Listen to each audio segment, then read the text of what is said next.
사랑의 하나님, 오늘도 주님 앞에 저희들 예배합니다. 오늘 우리의 마음이 주님만 향하게 하여 주옵소서. 주님만 내 마음의 전부가 되게 하여 주옵소서. 그래서 하나님 하늘문을 여시고 하나님의 은혜와 하나님의 만지심이 오늘 예배하는 예배자들 각 사람에게 임할 수 있도록 주여 이 시간 은혜로 붙잡아 주시옵소서. 늘 하나님만이 최고의 가치입니다. 내가 연약하고 부족하지만 주님이 나와 함께 하심으로, 주님이 내 삶 가운데 최고의 인도자 되심으로 제가 그분을 따라가오니 내 인생이 행복이요, 내 인생이 기쁨이요, 내 인생이 참된 사랑임을 고백하며 나아갈 수 있는 믿음의 귀한 자녀들 될 수 있도록 주여 인도하여 주옵소서. 오늘 예배의 모든 것들을 주님께 부탁드리오며 우리를 구해주신 예수 그리스도의 이름으로 기도드렸습니다. 아멘.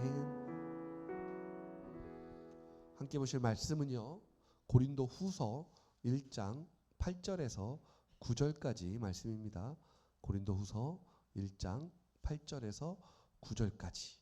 저희가 한 절씩, 두 절이니까 같이 읽겠습니다. 두 절이니까 한 목소리로 같이 합독해서 읽도록 하겠습니다. 같이 읽겠습니다. 시작.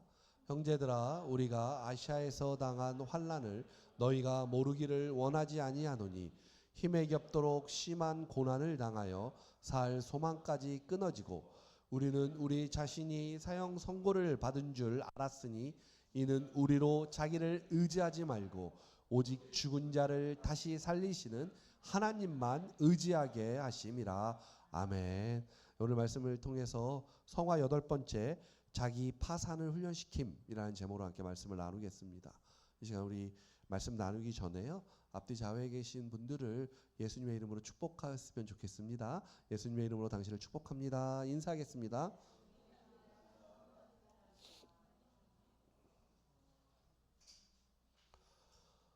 하나님께서 베드로를 자신의 진짜 자녀로 훈련시킨 과정을 지난주 저희가 말씀을 나누었습니다.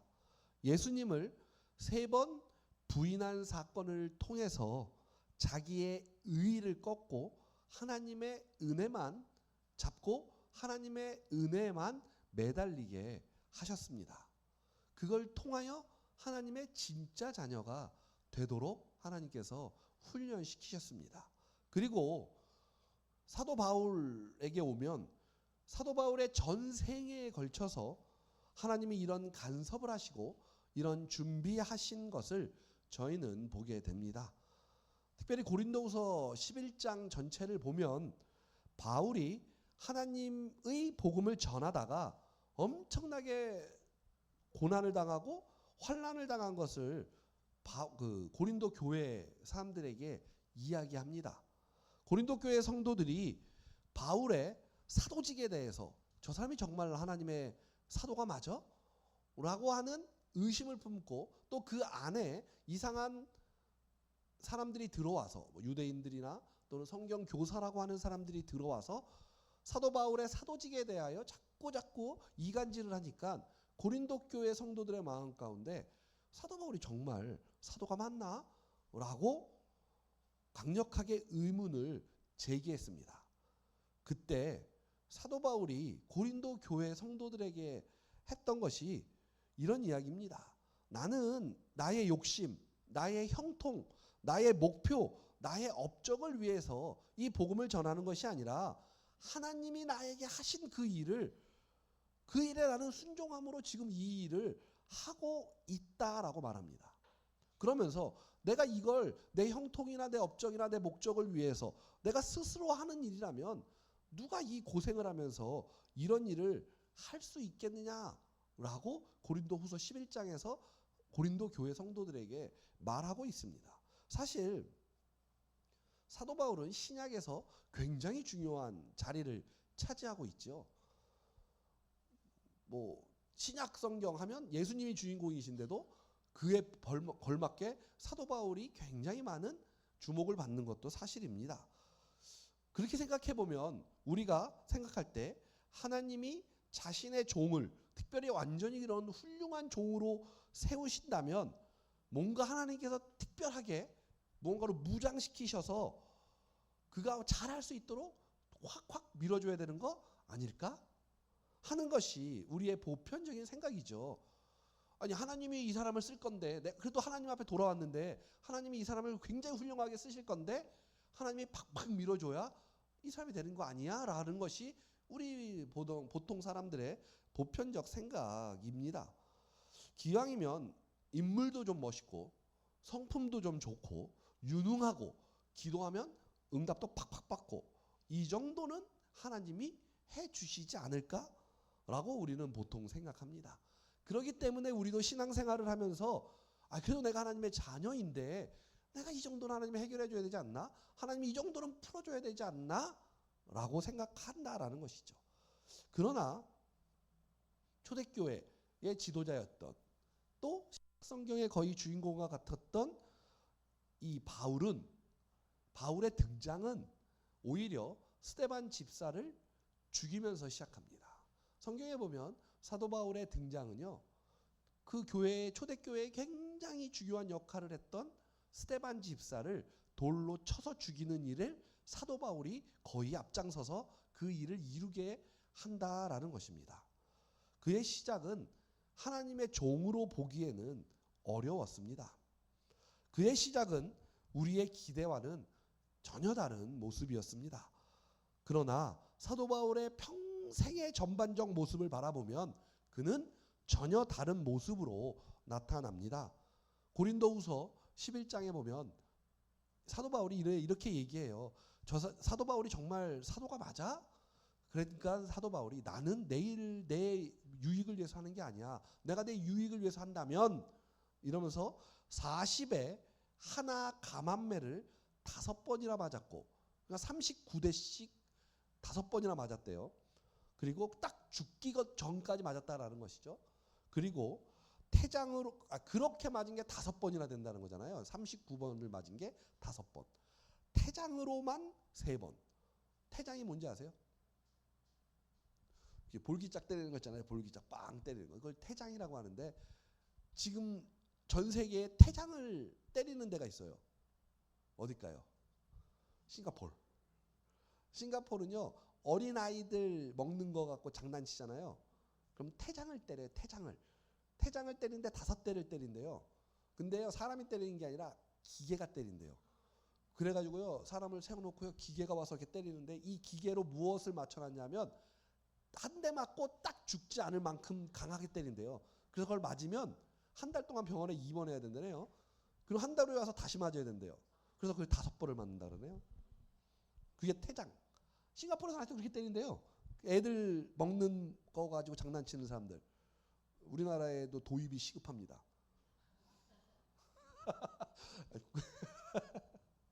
네, 애들 먹는 거 갖고 그러면 안 되죠. 그렇죠? 애들 먹는 거에다 뭐 일 이상하게 하면 그렇게 한다고 하더라고요.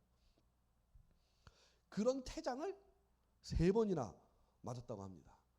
심지어 돌에 1번 맞았는데 그때는 죽은 줄 알고 사람들이 갖다 버렸대요.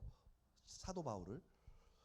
타고 가던 배가 3번이나 파선해서 일주야를 바다에서 보냈다고 합니다. 강물에도 맨날 빠졌고요. 강도의 위험이 있었고요. 동족 유대인이 나를 위협했고요. 이방인들이 나를 공격했고요. 광야의 위험이 있었고요. 거짓 형제의 위험이 있었고요. 그리고 잠을 못 잔 날이 부지기수고요.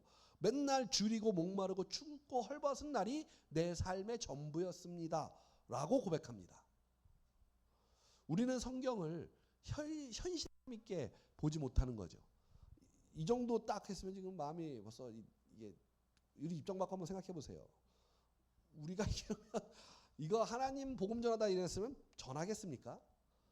안 전하죠. 아유, 고만하겠습니다. 내가 정말 내 인생을 이렇게 만들어 놓으십니까? 하나님 고만할래요. 그러나 사도 바울이 고린도 교회 성도들한테 하는 얘기예요.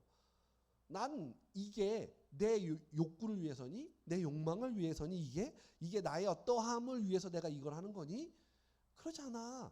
하나님이 시켰으니까 하는 거야. 라고 사도 바울이 고린도 성도들에게 지금 이야기하고 있습니다. 우리의 형제 사도 바울의 인생의 고단함을 우리는 어찌 보면 잘 읽어내지 못하는 것 같습니다. 이 기가 막힌 일들에 대해 바울의 증언이 오늘 본문이에요. 그러니까 이 많은 이 증언들을 했던 게 바로 오늘 본문입니다. 다시 한번 요 마음을 가지고 읽어볼까요? 저는 새번역 성경으로 한번 읽어드리겠습니다. 형제 자매 여러분, 우리가 아시아에서 당한 환난을 여러분이 알기를 바랍니다. 우리는 힘에 겹게 너무 짓눌려서 마침내 살 희망마저 잃을 지경에 이르렀습니다.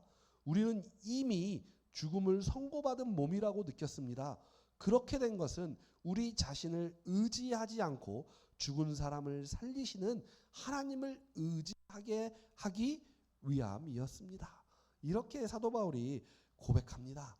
내가 이렇게 고통당한 것은요, 하나님께서 내 의지대로 사는 게 아니라 하나님만 의지하고 살려고 하는 것으로 저는 압니다. 우리도 그렇게 해야 합니다. 하나님만 의지하세요. 이렇게 사도 바울이 고백합니다. 여기에 자기의라는 말이 나오죠. 자기의란 나는 했어. 넌 안 했지. 나는 믿었어. 너는 안 믿었지. 나는 기도했어. 넌 기도 안 했지. 나는 너와 좀 달라. 라고 생각하는 것이 자기의라는 것입니다. 이런 것들을 우리 자신에게서 빼내야 합니다. 은혜를 더하소서, 불쌍히 여기소서, 하나님 앞에 하는 이 고백과 이 기도가 우리에게 있어야 한다는 거예요. 자기 의의가 없는 사람은 하나님 앞에 하나님 은혜를 더하여 주옵소서, 하나님 나를 불쌍히 여겨 주옵소서 이렇게 기도합니다. 이것이 신앙입니다. 우리는 신앙을 서로 부추기고 경쟁하고 확인하고 서로 자존심 싸움하다가 이상한 신앙을 가지게 되었습니다. 많은 교회들이 자신들의 어떤을 위하여 서로 경쟁시키고 서로 부추기죠. 하라고 자꾸 할 수 있도록. 그런 경우가 굉장히 많습니다. 왜 우리 기독교 복음, 우리 기독교를 복음이라고 했을까요? 복음이란 뜻이 영어를 딱 하시는데 영어를 주일날 배우시더니 굿뉴스 굿뉴스 이러잖아요. 복음 그거를 굿뉴스 좋은 소식이잖아요. 그럼 왜 기독교를 복음 굿뉴스라고 할까요? 서로 교회 왔는데 막 너 잘해라 좀 잘 좀 해 임마 열심히 좀 해 막 이게 굿뉴스인가요 우리한테? 세상 사회에서도 맨날 잘해라 좀 열심히 좀 해라 이러는데 교회까지 와서도 또 잘해라 열심히 하면 그건 굿뉴스가 아니죠. 그건 굿뉴스가 아닙니다. 왜 기독교를 복음, 굿뉴스라고 하냐? 거기에는 용서가 있고 오래 참음이 있고 은혜가 있고 긍휼을 구한 자가 얻는 위로와 안부가 있기 때문에 그렇습니다. 사람의 안부가 사람의 위로가 아니라 하나님의 위로와 하나님의 안부가 있기 때문에 그렇습니다.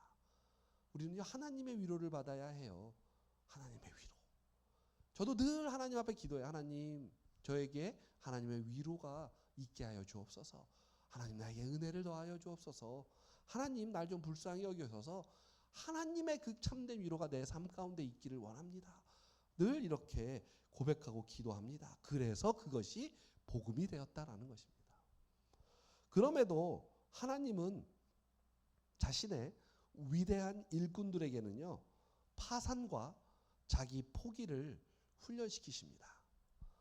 내가 하나님 앞에 뭔가 파산되어지고 내 포기를 자꾸 하나님이 나한테 요구하시는 것 같다면 그것은 바로 우리를 하나님의 위대한 일꾼으로 삼기 위하여 하시는 것입니다.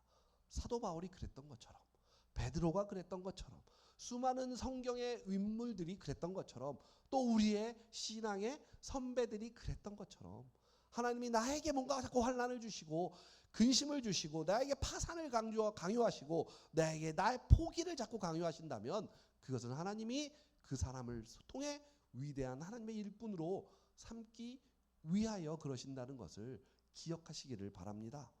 고린도후서 12장 7절에서 10절 말씀입니다. 제가 전 새번역 버전으로 읽어드리겠습니다. 내가 받은 엄청난 계시들 때문에 하나님의 말씀 때문에 사람들이 나를 과대평가하는지는 모르겠습니다. 그러므로 내가 교만하게 되지 못하도록 하나님께서 내 몸에 가시를 주셨습니다. 지금 사도 바울이 고백하는 거예요. 내가 하나님께 많은 계시를 받고 하나님께 놀라운 이 능력을 행하니까 사람들이 나를 너무 우러러볼 것 같아요. 그래서 하나님께서 나를 교만하게 하지 못하도록 내 몸에 가시를 주셨습니다. 그것은 사탄의 하수인이라고 할 수 있는데, 사탄의 사자라고 말하죠. 나에게 주신 그 가시가 사탄의 사자래요. 그러니까 얼마나 고통스러우면 사도 바울이 그것을 사탄의 하수인, 사탄의 사자라고 부르게 있습니까? 그것으로 나를 치셔서 나로 하여금 교만하지 못하게 하시려는 것입니다. 나는 이것을 내게서 떠나게 해달라고 주님께 3번이나 간청했습니다. 그러나 주님께서는 내게 이렇게 말씀하셨습니다. 내 은혜가 내게 족하다. 내 능력은 약한 데서 완전하게 된다. 그러므로 그리스도의 능력이 내게 머무르게 하기 위하여 나는 더욱더 기쁜 마음으로 내 약점들을 자랑하려고 합니다. 그러므로 나는 그리스도를 위하여 병약함과 모욕과 궁핍과 박해와 곤란을 겪는 것을 기뻐합니다. 내가 약할 그때에 오히려 내가 강하기 때문입니다. 아멘. 사도 바울의 이 고백은요, 우리의 고백과는 너무 반대되는 고백입니다. 어쩌면 우리는 끊임없이 하나님 앞에 강함을 달라고, 내가 이 땅에서 성공을 달라고, 내가 이 땅에서 무언가 평안함을 달라고, 내가 이 땅에서만큼은 하나님의 자녀이니까 좀 이런 것 좀 다 해결 좀 해달라고 하는 게 우리의 기도이죠. 그런데 오늘 사도 바울은 그렇게 이야기를 하질 않습니다. 나에게 가시인데 그 가시가요, 심지어 사탄의 사자래요. 얼마나 고통스러운 가시였습니까? 그것을 위해 사도 바울이 심지어 기도도 했대요. 3번이나. 사도 바울이 능력 있잖아요. 뭐 죽은 사람도 살렸잖아요. 유두고 같은 애들이 2층에서 떨어졌는데 그도 살리죠. 뭐 그것만 그러나요? 병도 막 고치죠. 능력이 막 나가요. 근데 자기의 병을 위해, 내 가시를 위해 하나님께 3번이나 간구했는데 하나님의 응답은 내 은혜가 내게 족하다. 지금 네 그 상태가 너에게 좋게, 이렇게 말씀하셨다는 거예요. 네 능력은 너가 약한 데서 온다, 이렇게 말씀하셨다고 합니다. 팔복에서 말하는 것처럼 복을 받은 자는 심령이 가난하고 의에 줄이고 목마른 사람입니다. 그러니까 복을 받은 사람은요, 복을 받았잖아요, 우리가. 그러면 우리는 심령이 가난하고요, 그리고 우리는 의에 줄이고 목말라요. 심령이 가난하다는 것은요, 자기 파산 선고를 한 사람입니다. 난 끝났어. 내가 뭘 할 수 있어. 난 아무것도 아니야. 자기 파산 선고를 했다는 것을 심령이 가난한 사람이래요. 그러니까 복을 받은 사람은 이렇게 한대요. 의에 줄이고 목마르다는 것은 지금 내가 가진 것이 아무것도 없습니다 라고 고백하는 거예요. 그게 의에 줄이고 목마른 거예요. 복을 받은 사람은 나를 철저하게 부인하고 나는 가진 게 아무것도 없습니다, 하나님의 은혜만 필요합니다 라고 고백하는 것입니다. 은혜를 구하며 하나님께 매달리는 것을 말합니다. 그것이 복이라고 말하고 있습니다. 왜 그렇습니까? 왜? 우리의 필요가 하나님에게만 있기 때문에 그렇습니다. 하나님만 만들어 주실 수 있어요. 내가 할 수도 없고 세상이 해줄 수도 없습니다. 내 진정한 필요는요, 하나님만 나에게 주실 수 있어요. 우리가 생각하는 필요는 돈이고, 우리가 생각하는 필요는 명예고, 우리가 생각하는 목는 이 세상에서의 어떠한 거라면, 그것을 하나님께 요구하는 거라면 그거하고 하나님은 상관이 없다라고 이야기하세요. 하나님이 나하고 상관없어 라고 하세요. 그래서 우리가 무언가를 필요하다라는 개념은요, 그 필요가 뭐냐면 하나님을 통해 나에게 주시는 수많은 것들, 세상의 가치 말고요. 좀 더 표현해보면, 우리가 이 땅을 인생을 사는데 모세가 뭐 끽해봐야 살아봐야 우리가 80이요 뭐 이러잖아요. 우리의 인생이 잘 살아봐야 80 살아요, 그렇죠? 뭐 90 살면 좀 장수하는 거고 100살 살면 와 정말 장수한다 하지요. 뭐 예수 믿는 분들 중에 막 이렇게 오래 살고 싶어 하시는 분들도 있는 것 같아요. 뭐 그럴 수 있죠. 우리가 오래 살고 싶고 뭐 이렇게 나쁜 건 아닙니다. 얼마든지 장수해가 있다면 감사한 일이죠. 그럼에도 불구하고 그래서 진짜 잘 살아야 100년 사는 거예요. 100년. 그 중에 앞에 한 20년은요. 뭐 학생으로 살잖아요. 어린애로. 그러니까 내 인생을 산다고 보기보다는요. 사회의 어떤 공부 안에 찌듦으로 살잖아요. 그러다가 20살이 좀 넘어가면 또 대학이라는 데를 가면서 직장을 또 얻는 것을 인해서 또 한 10년을 또 그냥 거기에 그냥 이렇게 살아요. 그러다가 이제 30이 되면 직장을 들어가면 또 직장에서 날 괴롭혀요.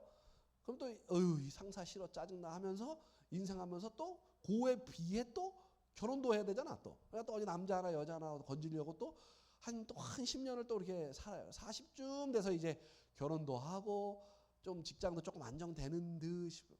공부 잘해봐야 또 대기업 들어가면 또 금방 잘리잖아요. 40 좀 넘으면. 그렇지 않은 사람들은 또 이래요. 그러면 뭐가 또 문제예요 이제? 자녀를 또 자녀. 이 자녀 자녀가 또 이제 걔 자녀가 20년 또 생각해 줘야 되나요? 20년. 또 20년 생각해 주면 몇 살이에요? 60에 60. 예전엔 60이면 끝났는데 요즘 60이 안 끝나 또. 뭐예요? 자녀가 애를 낳잖아요 또. 그럼 또 나한테 봐달래. 살다가 가는 인생이 돼요. 우리 인생이 그렇다니까요. 이 삶이라는 인생이 가만히 생각해 보면 그냥 이렇게 사네. 그 안에서 우리가 행복을 누리고 우리의 욕구와 어떤 우리의 가치를 찾으려고 하는 게 돈을 좀 벌어서 하고 싶은 거 마음대로 쓰고 살려고 하는 거고, 또 요즘 젊은 애들은 애 안 낳으려고 하는 거죠. 그래서 왜냐면 지 인생들이 피곤해질까 봐 애 안 낳으려고 하죠. 뭐 정말 많은 부류의 사람들이 이 시대에 있지만 정작 우리의 인생은 100년 살면 끝입니다. 그리고 그 100년 안에 모두가 다 근심과 환난 속에만 살아가요. 근데 그 근심과 환난을 없애려고 뭔가에 노력해서 그걸로 내가 그냥 내 필요한 욕구를 채우는 것, 순간순간 욕구를 채우는 것으로만 끝내려고 해요, 인생을. 뭐 먹는 거 좋아하는 사람은 먹고, 또 먹었으니 살쪘으니 다이어트 해야 되고, 다이어트 하면 있으니까 이제 좀 더 먹고, 그럼 또 찌면 또 다이어트 하고. 이게 인생의 다이어트 먹고 이거.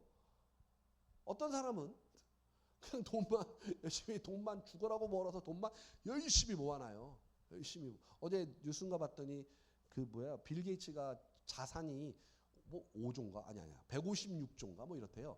빌 게이츠 156조. 근데 걔가 자녀들이 뭐 3명이랬나 2명이랬나 3명인데 걔네들한테 그랬대요. 내가 너희들에게는 100만 달러만 줄 거야 이랬대요. 100억만 줄 거야 이랬대요. 그래서 내가 나도 좀 줘라 야 그랬어요.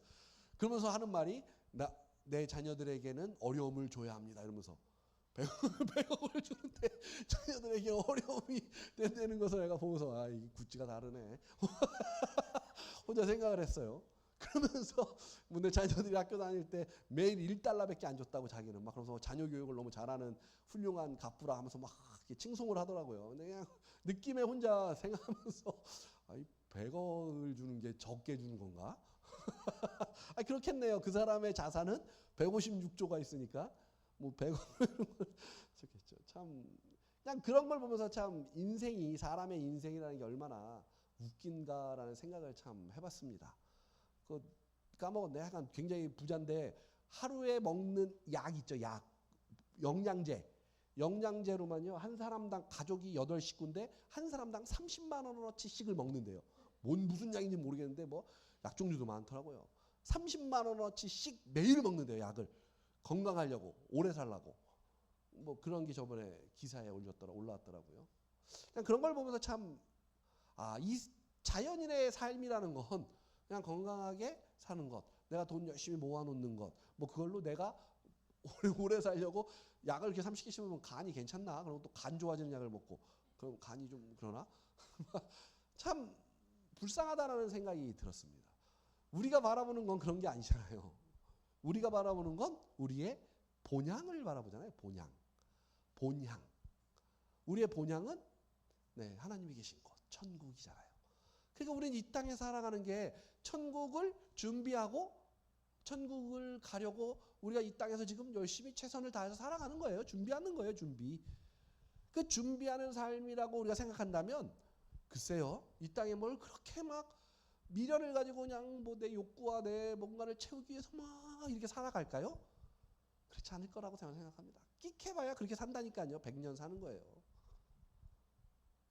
그것을 안다면 우리가 이 땅에 살면서 우리의 필요를 하나님께 요구하는 것은 하나님, 난 본향을 향하여 가는 하나님을 알기를 원해요.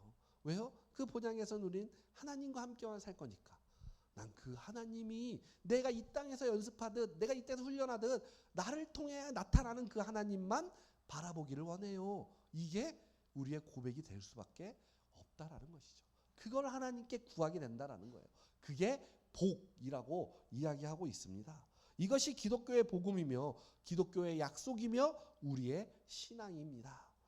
지난주 말씀드렸던 것처럼 누군가를 한심하다고 생각한다면 그는 율법으로 벌써 돌아선 자입니다. 아니 그것도 못해 이렇게 말했다면 그는 벌써 율법을 기준으로 삼은 것입니다. 하나님이 오셔서 등뼈를 꺾어 놓으실 것입니다. 저주를 하는 게 아니에요. 제가 지금 등뼈가 꺾어져라 이렇게 이야기하는 게 아니라 등뼈를 꺾어 놓는다는 의미는 하나님께서 그 고즘을 넘어뜨린다라는 것입니다.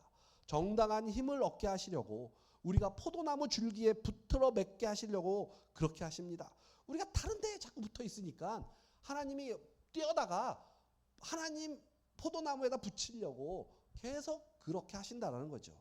왜요? 우리를 자랑하지 못하게 하시려고. 우리가 자랑하는 것. 바울의 가시를 생각해 볼까요? 다수의 학자들은 간질병이었을 거라고 합니다. 간질 아시죠? 근데 그 간질을 사탄의 사자다, 가시다라고 표현해요. 바울이 자신이 복음 전하는 일이 굉장히 중요하죠. 근데 간질이라는 건 아시지만 갑자기 아무 때나 나타나 버려서 쓰러지잖아요. 거품 물고 막 쓰러지고 눈 뒤집어지고 몸이 경직되고 막 떨고 막 갑자기 쓰러지잖아요. 아무 때고. 이제 그거잖아요. 근데 자기가 복음을 전하는데 아마 그런 일들이 있었었나 봐요. 그러니까 사도 바울 마음에는 하나님 내가 복음을 전하는데요. 이것 때문에 하나님의 복음을 제대로 안 전해지는 것 같아요. 그러니까 하나님의 복음을 위하여 이거 좀 없애주세요. 라고 기도했다라는 거예요.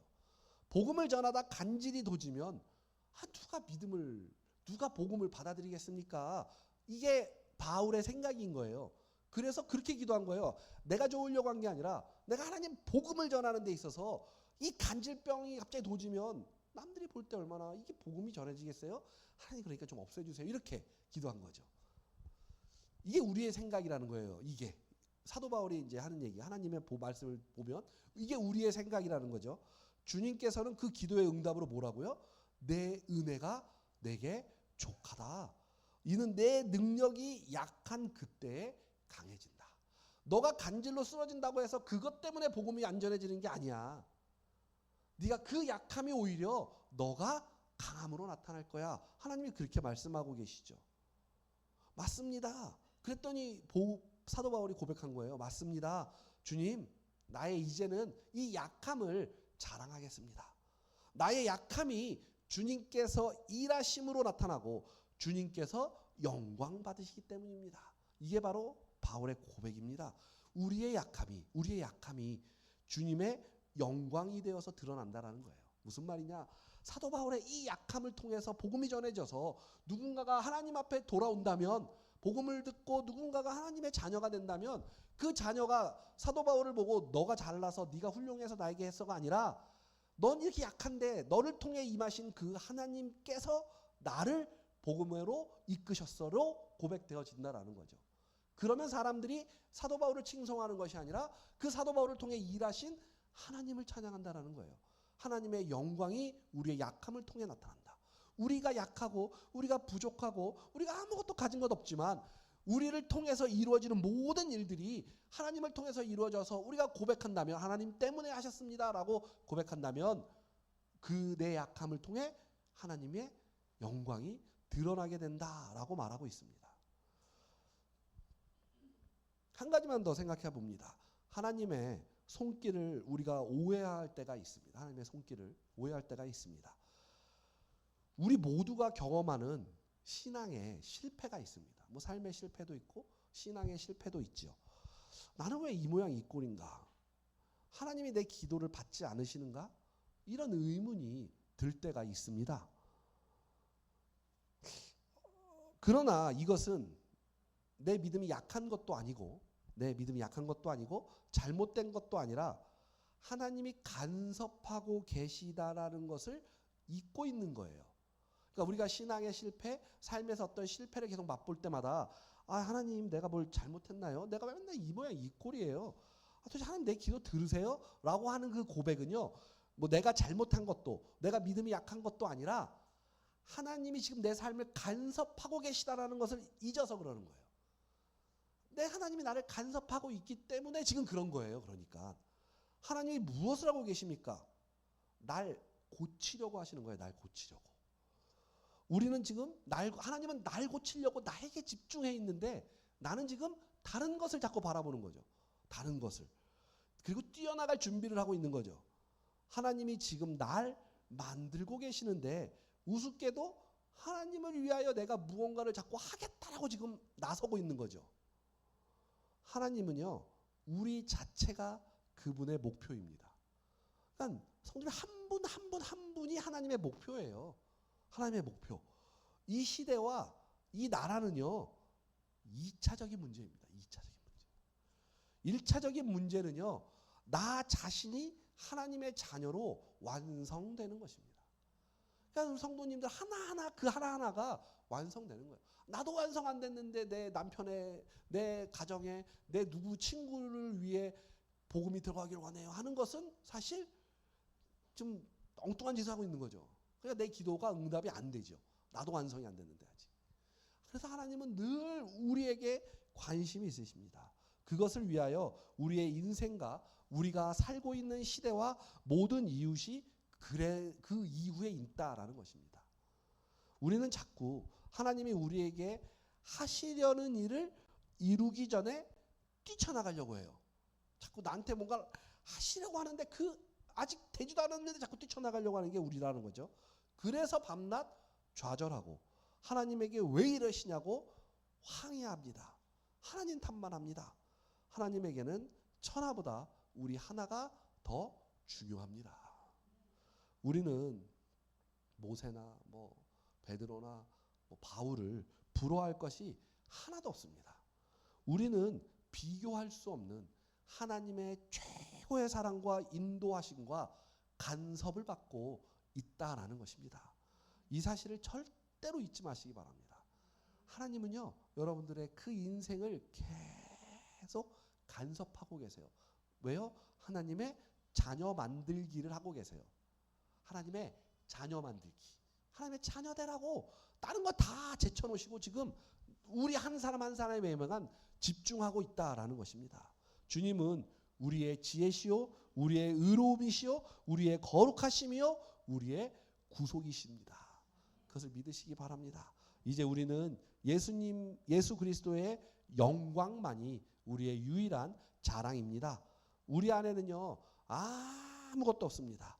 모든 것은 우리 안에 내주하시는 성령님 안에 있습니다.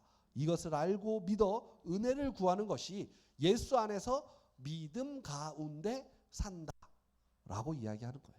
우리가 믿음 안에 삽니다라는 말은요, 온전히 하나님만 바라보고 내 거 다 파산했고 아무것도 없고 나를 통해 내 마음에 계신 그 하나님만 따라갑니다. 그 하나님 말씀에만 순종합니다 하고 따라가는 게 믿음 가운데 산다라는 것이에요.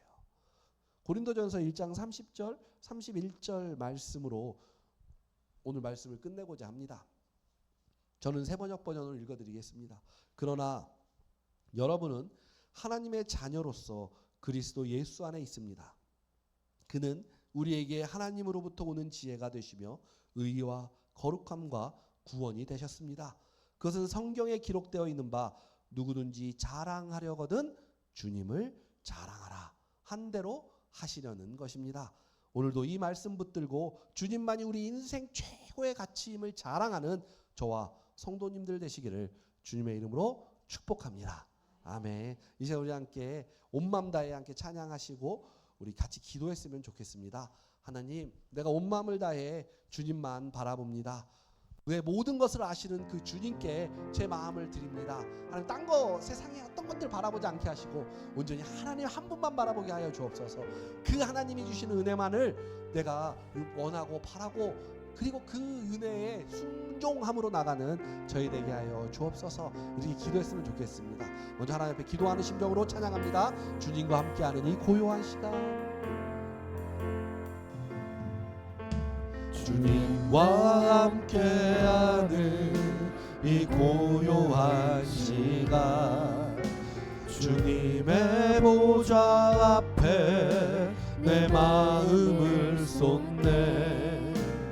모든 것 아시는 주님께 감출 것 없네.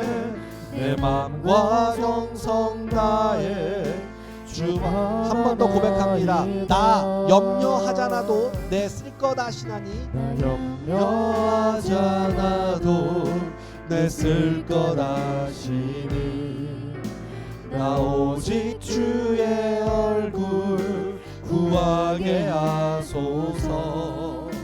다 이해할 수 없을 때라도 감사하며 날마다 순종하며 주 따르오. 온 마음 다해 사랑합니다. 온 마음 다해 아멘 사랑합니다. 온 마음 다해 주님을 알기를 원합니다. 주 알기 원하네. 내 모든 삶 당신 것이니 주만 섬기니. 온 마음 다해 온 마음 다해 사랑합니다. 온 마음 다해 사랑합니다. 온 마음 다해 주 알기 원하네. 내 모든 삶 당신 것이니 주만 섬. 한 번 더 고백합니다. 온 마음 다해 사랑합니다. 온 마음 다해 주님 알기를 원합니다. 주님 온 마음 다해 아멘 사랑합니다. 온 마음 다해 주 알기 원하네. 내 모든 삶 당신 것이니 주만 섬. 이 시간 함께 오늘 들려진 말씀을 놓고 함께 하나님 앞에 기도하도록 하겠습니다. 기도하시겠습니다. 사랑의 하나님, 하나님 오늘도 주님의 은혜 가운데 섭니다. 하나님 오늘도 주님의 기뻐하심 가운데 서기를 원합니다. 아버지 하나님, 우리의 심령과 삶 가운데 함께하여 주시고 언제나 주님만을 바라보며 나아갈 수 있는 저희들 되게 하여 주옵소서. 하나님 인도하시옵소서. 하나님 역사하시옵소서. 하나님 온전히 주님만 하여 주옵소서. 주님만을 바라보게 하시고 주님만을 의지하게 하시고 오늘도 우리도 주님이 내 삶 가운데 역사하셨던 것처럼 하나님 우리의 마음에 주님만이 가득하게 하여 주옵소서. 내 인생이 힘들고 내가 아버지 하나님 바라는 것들이 너무나도 내 뜻대로 되어지지 않지만 오늘도 내가 늘 힘들고 어렵지만 내가 그 모든 것들 모두 다 하나님을 바라보게 하시옵소서. 하나님만의 시선이 맞춰지게 하시옵소서. 그 하나님만을 바라보게 하시옵소서. 그 하나님만이 내 마음의 전부이시고 1등 되게 하여 주옵소서. 하나님 잘 되어지지는 않지만 또 내 마음대로 뜻대로 되어지지는 않지만 하나님 나를 불쌍히 여겨 주옵소서. 하나님 나에게 은혜를 주옵소서. 고백할 때 하나님이 주시는 은혜와 하나님이 주시는 사랑과 하나님이 주시는 축복이 우리 삶 가운데 넘쳐날 수 있도록 주여 인도하시고 붙잡아 주시옵소서. 하나님 그 하나님만을 바라봅니다. 하나님 그 하나님만을 의지합니다. 아버지 하나님 역사하시옵소서. 하나님 아버지 인도하시옵소서. 하나님 도와주시옵소서. 주님 인도하시옵소서. 할렐루야. 사랑의 아버지 하나님, 오늘도 하나님의 말씀 앞에 저희들 정직하게 섭니다. 하나님, 우리는 하나님의 은혜가 필요합니다. 하나님, 우리는 하나님의 그 만지심이 필요합니다. 하나님, 우리는 하나님만이 내 삶의 전부이기를 원합니다. 하나님, 그런 믿음을 허락하여 주시옵소서. 우리가 하나님만을 바라보고 하나님에게만 시선을 맞출 때 하나님이 주시는 샬롬의 은혜가, 하나님께서 주시는 승리의 은혜가 우리의 인생과 삶 가운데 가득 넘쳐날 수 있도록 주님께서 이 시간 은혜의 은혜로 붙잡아 주시옵소서. 늘 하나님이 주시는 참된 축복을 받아 누리는 우리 오늘 예배자들 모두 될 수 있도록 주님께서 축복하여 주시옵소서. 이제는 우리 주 예수 그리스도의 크신 은혜와 성부 하나님의 무한한 사랑과 성령 하나님의 감동감화 역사 위로하심이 지금부터 주님의 샬롬을 누리기를 원하는 우리 성도님들 머리 위에 주님 오시는 그날까지 영원히 함께 하실지어다. 아멘.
죽음에서 부활하신 나의 구세주, 살아계신 주, 나의 참된 소망, 걱정 근심 전혀 없네. 사랑의 주, 내 갈 길 인도하니 내 모든 삶의 기쁨 늘 충만하네. 주 안에서 거듭난 생명 도우시네. 주의 사랑 참 기쁨과 확신 가지고 예수님의 도우심을 믿으며 살리. 살아계신 주,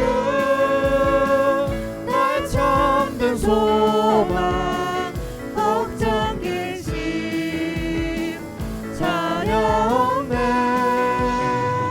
사랑의 주나 날 길 인도하니 내 모든 삶의 기쁨 늘 충만하네.